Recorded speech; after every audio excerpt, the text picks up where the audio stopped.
নবী করিম সাল্লাল্লাহু আলাইহি ওয়াসাল্লামের সালাত আদায়ের পদ্ধতি ওই কিতাবে যে সূরাগুলি শেষে দেওয়া আছে শুরুতে বিসমিল্লাহ কেন দেওয়া হয়?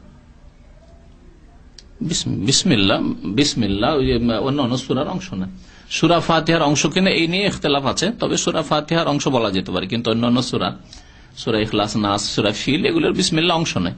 বিসমিল্লাহ আপনি পড়বেন, আপনি যখন নামাজের সূরা পড়বেন তখন বিসমিল্লাহ পড়ে নেবেন, কিন্তু বিসমিল্লাহ তাতে দিতেই হবে এমন জরুরি নয়। হয়তো বিসমিল্লাহ একবার বললেই হলো। জি জি হ্যাঁ।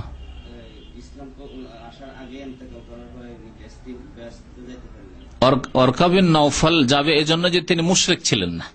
ওয়ারকা বিন নওফল তানাসসারা ফিল জাহিলিয়া, হাদিস আছে সহিহ বুখারীতে আছে যে তিনি জাহিলিয়াতের যুগে নাসরানী হয়ে গিয়েছিলেন। তখনকার হক ধর্ম, নবী সাল্লাল্লাহু আলাইহি ওয়াসাল্লাম আগমনের পূর্বে হক ধর্ম ছিল ঈসা আলাইহিস সালামের ধর্ম।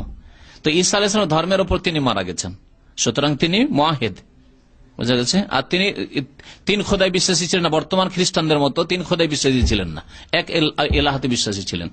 পক্ষান্তরে নবী সাল্লাল্লাহু আলাইহি ওয়াসাল্লামের বাপদাদারা, মায়েরা, এরা পৌত্তলিক ছিল, 360টি মূর্তির পূজা করতো কাবার চারিদিকে, সুতরাং এরা মুশরিক, বোঝা গেছে। এই হচ্ছে পার্থক্য।